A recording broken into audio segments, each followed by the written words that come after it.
Pandemi COVID-19 merupakan wabah penyakit yang disebabkan oleh virus corona atau SARS-CoV-2. Wabah ini biasa menyerang organ pada sistem pernapasan seperti paru-paru, tenggorokan, ataupun hidung. Dan dalam beberapa kasus juga dapat menyebabkan sesak napas apabila dibarengi dengan penyakit bawaan. Beberapa gejala yang dapat terjadi bila terjangkit virus corona adalah demam tinggi hingga melebihi 38 derajat Celcius, batuk dan pilek, letih dan lesu, sakit tenggorokan, hingga kesulitan untuk bernapas. Penularan dapat terjadi melalui droplet atau cairan yang keluar dari tubuh, seperti saat bersin ataupun batuk.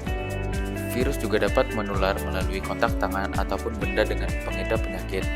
Hal ini dapat terjadi apabila setelah kontak, kita tidak mencuci tangan sebelum memegang mulut, hidung, atau mata kita sendiri. Pencegahan COVID di lingkungan rumah kita dapat dilakukan dengan menjaga kebersihan rumah dan tempat tinggal, serta tempat aktivitas kita sehari-hari.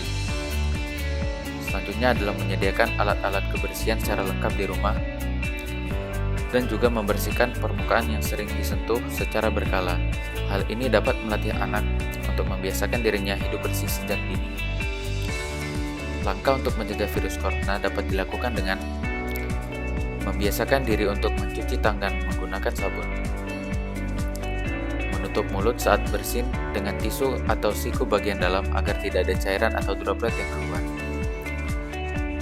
Kurangi untuk menyentuh mata, hidung, atau mulut kita sendiri, terutama bila kita merasa tangan kita kurang bersih. Tetap di rumah bila tidak ada keperluan penting di luar. Menghindari kerumunan atau tempat umum yang ramai. Jika mengalami gejala, jangan lupa untuk minum obat dan cek kesehatan secara rutin. Yang terakhir adalah jangan lupa untuk terus update berita dan perkembangan terkait pandemi COVID dari sumber-sumber yang terpercaya. Pemerintah Indonesia telah mengeluarkan beberapa instruksi dan juga anjuran terkait protokol kesehatan.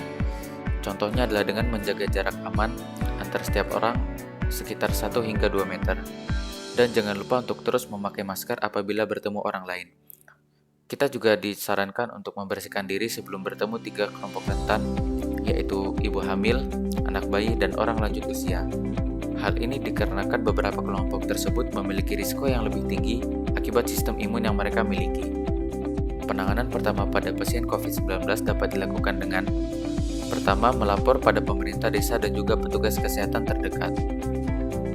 Selanjutnya adalah dengan melakukan tes usap untuk memastikan kondisi gejala yang dialami.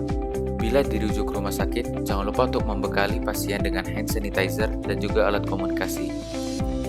Bila diminta untuk isolasi mandiri di rumah, jangan lupa untuk menyediakan kebutuhannya seperti makanan dan juga pakaian.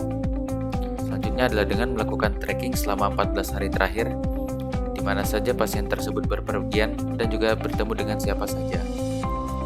Selain itu, keluarga dan masyarakat sekitar harus memberikan dukungan moral kepada pasien agar cepat sembuh.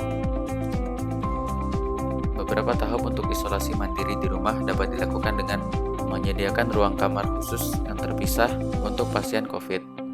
Selain itu juga kita perlu menyediakan tempat sampah terpisah yang digunakan oleh pasien dan yang digunakan oleh seluruh penghuni rumah lainnya. Jangan lupa untuk memberikan makanan kepada pasien dengan pembungkus seperti kain, plastik, ataupun kertas. Lap permukaan yang sering dipegang oleh pasien COVID. Cuci spray dan baju pasien secara terpisah dari spray atau baju yang dipakai oleh penghuni rumah lainnya. Kita juga dianjurkan untuk melakukan semua pembersihan tersebut dengan menggunakan disinfektan yang dicampur secukupnya. Jangan lupa untuk selalu membuka jendela selama kegiatan pembersihan. Terakhir juga jangan lupa untuk cek perkembangan kondisi pasien setiap harinya. Peran seluruh anggota keluarga diperlukan dalam pencegahan dan pengendalian pandemi COVID-19 di lingkungan rumah tangga. Keluarga harus saling mendukung, membantu, dan saling menjaga satu sama lain, serta tetap mengingatkan agar terhindar dari berbagai penyakit seperti virus COVID-19 ataupun penyakit lainnya yang dapat menyerang keluarga.